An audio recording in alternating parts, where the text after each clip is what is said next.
तर नमस्कार मैत्रिणींनो, मी पूजा दानगे आणि स्वागत आहे तुमचं परत एकदा माझ्या नवीन ब्लॉगमध्ये. तर आज मुलाच्या शाळेमध्ये कार्यक्रम होता 15 ऑगस्टचा. तर मला जायचं होतं शाळेमध्ये, म्हणून सकाळी सकाळी इथे ना झटपट असे पोहे बनवायला घेतले, म्हणजे थोडंफार खाऊन गेलं की आपण निवांत राहतो. आता कार्यक्रम तर सकाळी लवकर सुरू होणार होता आणि घरी यायला 11 साडे 11 वाजणार होते, म्हणून झटपट इथं पोहे बनवून सगळ्यांनी थोडे थोडे खाऊन घेतले. आता ह्या कार्यक्रमामध्ये ना माझ्या मुलाने डान्समध्ये सहभाग घेतलेला होता. आता माझ्या मुलाचं तर पहिलंच वर्ष होतं इथे शाळेमध्ये. मी त्याचा डान्स बघण्यासाठी एवढी एक्साईट होते ना की तो कसा करतो कसा नाही, पण त्याने एवढा छान असा डान्स केला, खूप छान वाटलं बघून. जेव्हा मी त्याला बघत होते ना डान्स करताना, तेव्हा मला ना लहानपणीची आठवण आली. आमचं पण असंच असायचं की शाळेमध्ये कार्यक्रम असला ना एवढा आनंद व्हायचा ना, आणि ते दिवसच खूप वेगळी होती. आता मुलाच्या शाळेचा कार्यक्रमावरून आम्हाला जायचं होतं हॉस्पिटलमध्ये.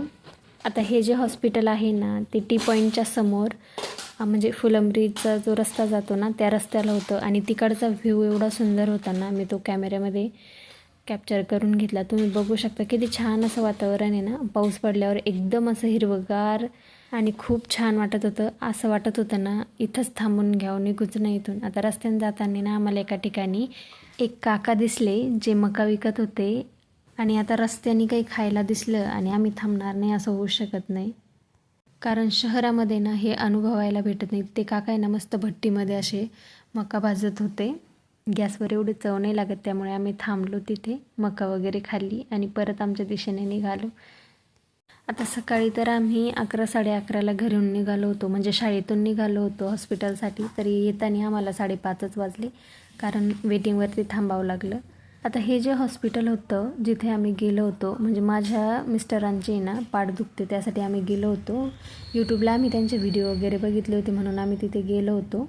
आता बघू आपण फरक वगैरे पडतो की नाही, म्हणजे दिसतं तसं आहे की नाही हे सुद्धा आपल्याला कळेल. त्यानंतर आम्ही आलो होतो घरी आल्याच्यानंतर किराणा भरायचा राहिला होता, म्हणून आम्ही घरी आल्याच्यानंतर परत किराणा भरायला गेलो. झाली 7-8 दिवस आम्हाला किराणा भरायला जायचं होतं, पण वेळच भेटत नव्हता. आज थोडासा वेळ होता, तर यांना म्हटलं चला आपण एकदा किराणा घेऊन येऊ. त्यानंतर आम्ही डीमार्टला गेलो, थोडासा किराणा वगैरे घेतला आणि घरी आलो. आता घरी आल्याच्यानंतर आपल्या बायकांना एक सवय असते की सामान परत एकदा चेक करून बघायचं. तुम्ही पण असंच करता का हा आरोप फक्त मलाच आहे? त्यानंतर मी इथे लागले होते संध्याकाळच्या तयारीला. आता दिवसभर तर थोडं हेवी खाण्यात आलं, म्हणून खिचडीचाच बेत होता. आणि हो, व्हिडिओ आवडला असल्यास लाईक, शेअर आणि सबस्क्राईब. Bye bye.